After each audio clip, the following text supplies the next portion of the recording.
Welcome everyone to History Gone Wilder, part of Half History Will Travel. I'm your host, the Wilder historian, Dr. Lucas Wilder, and last time we followed Burnside from his early beginnings in Liberty, Indiana, and through his pre-Civil War military career.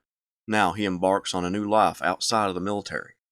If you like what I do, please consider subscribing to the channel if you haven't done so already, join the Patreon page, and purchase something from the Teespring store or Etsy shop.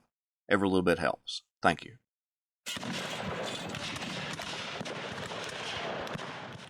When Ambrose Burnside left the military, he didn't move far away from his military duty station. He moved to the town of Bristol, Rhode Island, and set up the Bristol Rifle Works, equipped to manufacture everything lock, stock, and barrel. Army officials came to inspect the facility and approved of it making weapons. Burnside's mind raced with ideas about manufacturing his new weapon. Reading countless books on projectiles and armaments, he often brought his work home with him and studied weaponry intently. His military acumen was respected by the citizens of Rhode Island, and in 1855 he was named the Major General of and commander of all the state's militia. His stint as its commander didn't last long, though. By the next year, Burnside ordered a court-martial for a member of the militia who failed to occupy his proper position during the 4th of July parade. The militiamen argued that it was raining and the new uniforms for the corps would get dirty, and that was the reason that he wasn't at his post. The governor ordered the court-martial dissolved and Burnside resigned.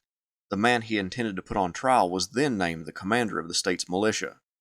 Also in that year, Burnside was named by President Franklin Pierce to the Board of Visitors to West Point Military Academy. He was a member of the Committee on Discipline, Police, Quarters, and Mess Arrangements, and Practical Suggestions.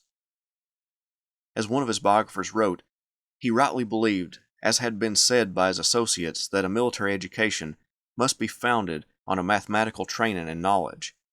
Hence he gave in the course that prominence which they have ever since retained to mathematics, natural and experimental philosophy, and engineering. An attempt made by a member of the board to suggest a change of this course of studies met with decided opposition from General Burnside and failed. In March 1857, Burnside was chosen as the Democratic candidate for Congress from his district. His great reputation among the state's citizens made them fall in love with the Hoosier and welcome him as one of their own. The Bristol Phoenix, a newspaper opposed to Burnside politically, had this to say about the gun manufacturer. Our distinguished townsman, General A.E. Burnside, has been honored by the Democratic Convention with the nomination to the next Congress from this district. If it were possible for the general to be elected, he would fill the office with honor to the state, the town, and himself. Burnside fully intended to canvass the area and speak with the voters, but his business wouldn't allow him to do that. So he wrote an article in the local Democratic paper. It read in part, "Fellow citizens of the Eastern Congressional District of Rhode Island, I have been kept from the state by urgent business. Otherwise, I should, before this, have fulfilled my promise made to you in the letter of acceptance of my nomination to Congress by the Democrats of our district. I shall not be able to meet you, as I hoped, and therefore take this method of briefly expressing my views upon some of the most important political topics of the day, that those who choose to honor me with their votes may know for what they are voting. I am in favor of a tariff that will incidentally protect home industry, home capital, and home interest, and that will enable our manufacturers to compete successfully with foreign manufacturers without interference with the constitutional basis of our revenue laws. I am opposed to the wholesale giving away of the public lands to railroad corporations and other like institutions. At the same time, I believe that the government can encourage by gifts great national enterprises. Such works, in my opinion, are the Atlantic and Pacific Telegraphs and the Pacific Railroad. I am in favor of admitting any territory into the Union of States as soon as it has fulfilled the requirements of the Constitution and shall petition for admission. A taint of injustice, bribery, outside influence, or force attached to the petition would secure for it my unconditional opposition. I believe that the principle of allowing the people of the states and territories to arrange their own local institutions is right, and that the general government should only interfere when it finds that the people of a territory are checked in that privilege by improper influences, and when it does interfere, it should be without prejudice and with energy. Whether I remain a private citizen or am made by you a public servant, I shall give to James Buchanan's administration my humble support so long as he is governed by the great principles laid down in this inaugural address, but I owe no allegiance to any party that will compel me to support his administration should he depart from those principles. Fellow citizens, I have been in your state but 5 years and am comparatively unknown. It is but just that you should know my political opinions, and this is my excuse for trespassing even thus briefly upon your patience. Burnside's discussion of territories becoming states came directly from the Kansas-Nebraska Act and the emergence of Bleeding Kansas, where that territory's citizens got to vote whether they would be a free state or a slave state, also known as popular sovereignty. Fraud in the election made many people question whether popular sovereignty would work. Here Burnside stated that he was comfortable with a state choosing its status as free or slave, but thought that it must be done under honest conditions and void of outside interference or influence. Bleeding Kansas resulted in people coming from all over the country to sometimes settle, but many times fight for one side or the other, and what resulted was a civil war in Kansas. In this respect, Burnside followed the Democratic Party line.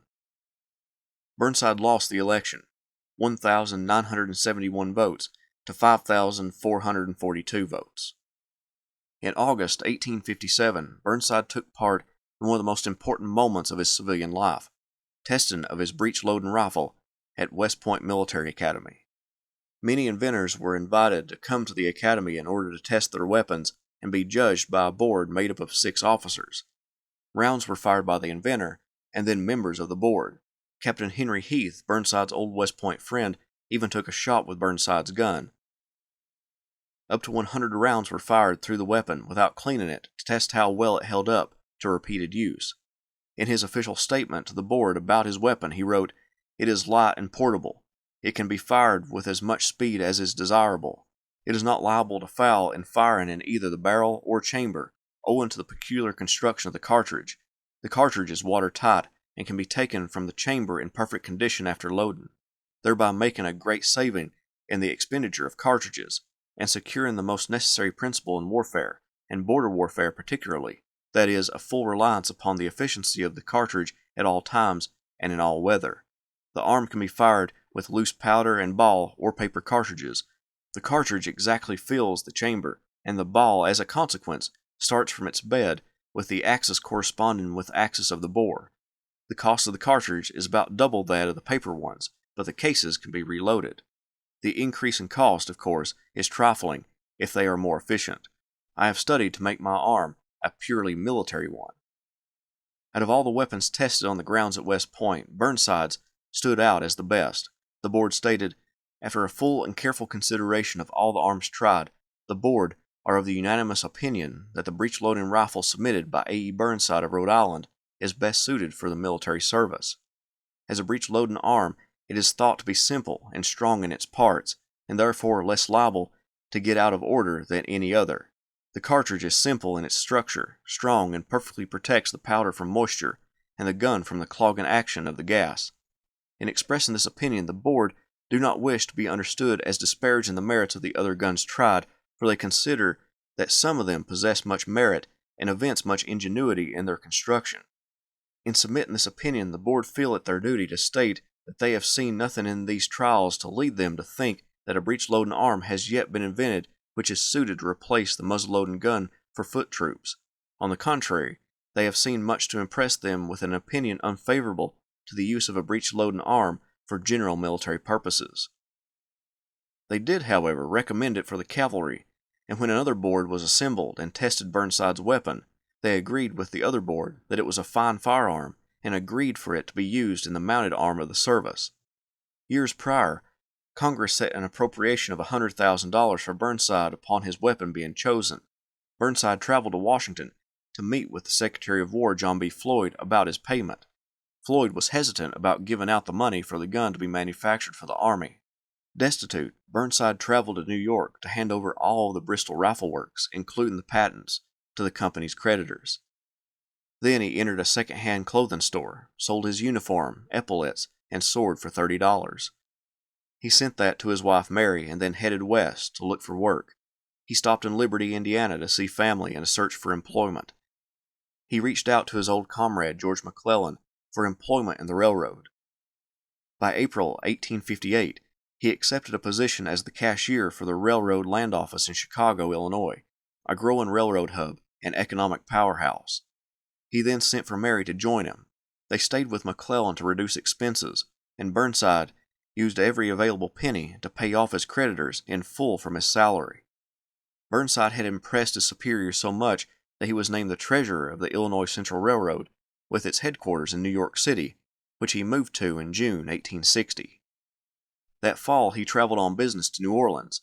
He found that place plagued by the talk of secession and civil war.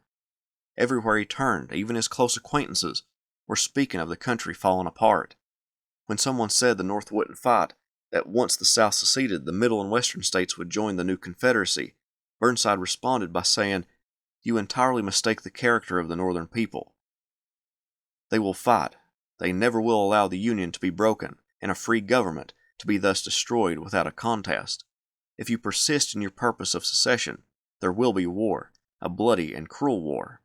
Not only will the North fight, but she will also triumph.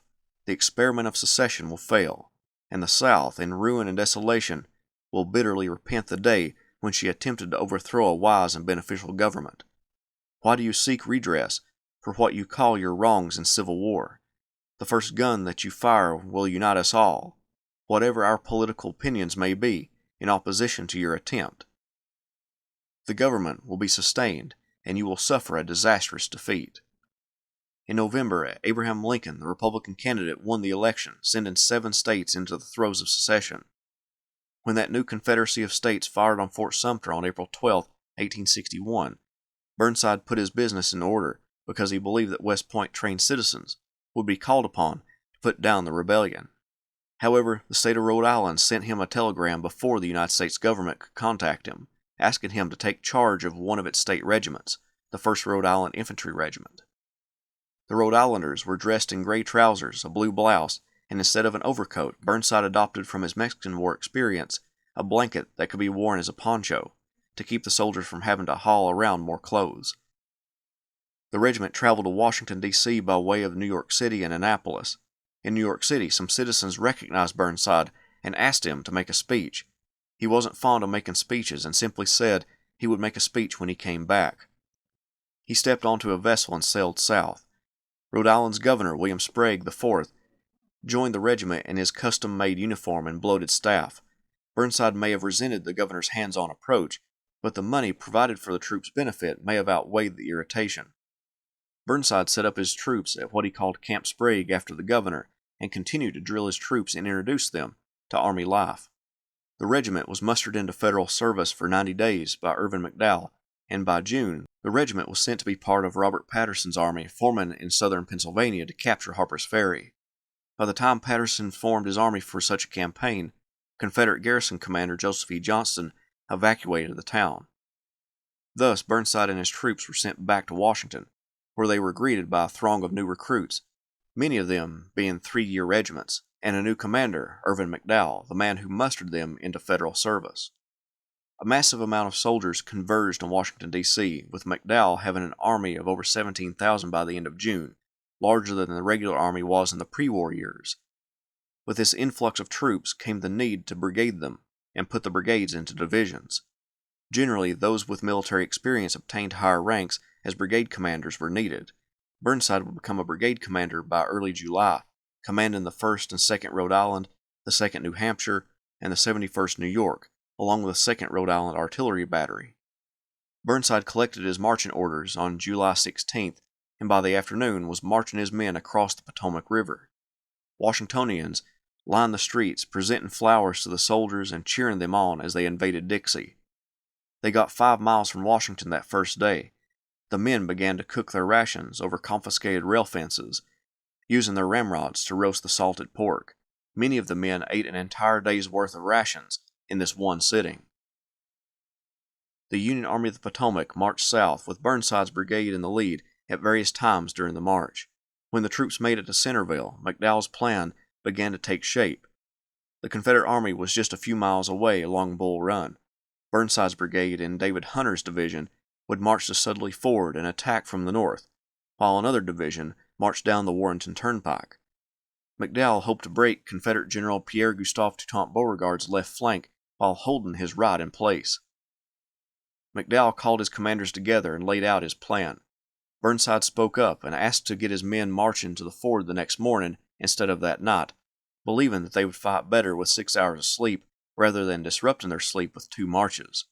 Burnside persisted, and McDowell agreed they would set out at 1 a.m. Burnside formed his men at 1 a.m. and had them on the road by 2 a.m. The road became clogged by other troops trying to get into position for their first major engagement, but eventually he got the brigade free from the congestion and toward Sudley Ford. The march was much more than the 6 miles that had been told Burnside. When they got to their position near Sudley Ford, Burnside found Confederates in his front. Hunter ordered him to throw out a few regiments and push them, but the rebels put up stiff resistance, and in the fight Hunter was wounded, putting the division in the hands of Burnside, who began to extend his battle line and deploy a battery of artillery to help his infantry. Reinforcements soon came up, and they were able to throw back the enemy. One reason it took so long was that some of the men became confused and got entangled into one another's ranks, plus many of the Confederates were wearing uniforms similar to the Union troops. Burnside helped extricate his confused soldiers from their predicament and organized an advance, pushing the rebels south. However, most of his brigade was out of ammunition, so all but the 2nd New Hampshire went back to the ammunition wagons to distribute the much-needed ammunition to the troops. The 2nd New Hampshire attacked Henry House Hill, where the Confederate reinforcements of Joseph E. Johnston defended the Confederate left. When Thomas Stonewall Jackson pushed them and others off the hill, the Granite State men hunkered down beside a road. As the Confederates were about to make an advance, Burnside rode up, finding the lost regiment, and led them back to Sudley Ford. When the Confederates broke the Union line, Burnside formed his men to fight a rearguard action as hordes of Federal troops fled the battlefield. The brigade held up good until it got hit by artillery fire as it crossed Cub Run. The remnants headed for Centerville, where Burnside's men laid down for a few hours. Then the colonel got them up for the march to Washington. Those who deserted the ranks early were already milling about Camp Sprague when Burnside got there, and others filed in. The Rhode Islanders had a little over a week left on their enlistments. Burnside offered to request them to stay until the capital was pronounced safe, but Winfield Scott, the commander of the Union forces, said that the capital was under no immediate threat and to prepare them to go to Rhode Island. They reached Providence on July 28th. The unit disbanded 5 days later, and Burnside was a civilian again. In Burnside's official report to David Hunter, his division commander, he made the statement that Hunter placed him in charge of the division when that commander was wounded.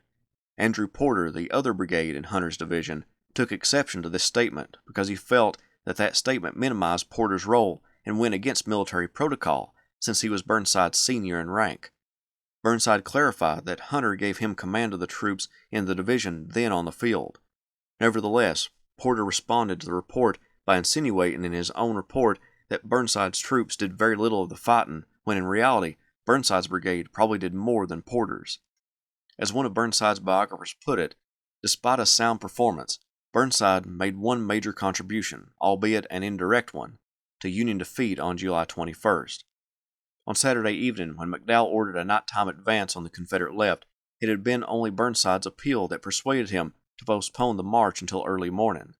Logical as Burnside's idea was, considering the available information, that delay set the stage for a tardy flank attack, which allowed the Confederates the leisure to suspect Tyler's feint and gave Beauregard time enough to bolster his left and land the haymaker. Burnside didn't wait long as a civilian. On August 6th, from the desk of Abraham Lincoln, came a commission as a Brigadier General of the United States Volunteers, no doubt helped by the fact that Burnside's good friend George McClellan now commanded in Washington.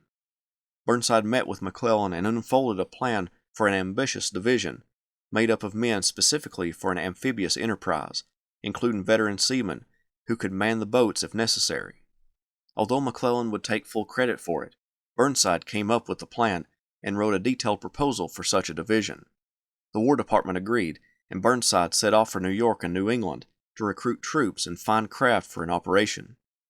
Burnside surmised that because New England and the coastal part of New York possessed a high percentage of men who possessed some kind of sailing experience, that those areas, when recruited, would yield the perfect demographics for his amphibious division.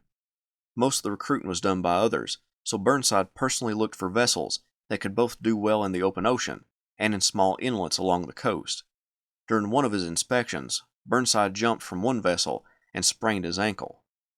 Burnside began accumulating troops and vessels at Annapolis, Maryland, but the destination still hadn't been decided. Burnside, talking with a man familiar with the coast of Texas, thought at first that area may be the best option to invade and land a Union force, but initial success on the North Carolina coast at Hatteras Inlet and the Outer Banks began to get the attention of Burnside and President Abraham Lincoln. Colonel Rush Hawkins, an officer who commanded the Union garrisons along the North Carolina coast and who had been sent away because of his inability to get along with others, met with Abraham Lincoln and George McClellan. He spoke about the loyal Union citizens of the region, which got Lincoln's attention, and it was soon decided that North Carolina would be the site of an amphibious assault. In November at the Cooper Institute, speakers got up and described the plight of the loyal North Carolinians, and among the speakers was Burnside, who had a hard time fulfilling the promise of a few months previous when he said he would make a speech when he came back, prior to the first Battle of Bull Run. When he did speak, he spoke about the needs for funds to relieve the Unionists in North Carolina, and then the majority of his speech concerned the new commander of Union forces, George B. McClellan. By December, Burnside transferred all of his troops, staff, and even his wife to Annapolis in preparation for the coastal attack. The Burnsides threw a party for the staff and their wives a few days before Christmas, and then Burnside got to work doing paperwork and finalizing preparation for the excursion. One of his private secretaries, Daniel Larned, found Burnside had fallen asleep while scratching his name on a document because of all the hours of work. Another time, as Burnside was behind Larned asked him multiple questions, then noticed Burnside wasn't answering any. He found the general leaned against the wall, asleep. The paperwork involved in his new division and his attention to every detail made him work exceptionally hard at his job. One of Burnside's biggest responsibilities was taking care of his family and his in-laws. Burnside's father's death made him the de facto head of the Burnside family. He kept his business career and his military career separate, though. For example, when his uncle sent Burnside's cousin to be used on the general's staff, Burnside wouldn't fall into nepotism and send his cousin back home unceremoniously. However, he got family members jobs on the Illinois Central Railroad and helped take care of his mother-in-law as well as other family members. On January 6, 1862, Burnside's men embarked on their vessels in Annapolis, Maryland, destined for the North Carolina coast. The snow landed on the docks, and the men came out of their naval buildings or out of their tents to take their place on the ships. Numerous citizens wondered where the men aboard the flotilla were headed. One gentleman became so obsessed with knowing their destination, he went to Abraham Lincoln and begged the president to tell him where Burnside's men were destined. After the man pleaded, Lincoln agreed to tell him. The president leaned over and whispered that the expedition was going to sea.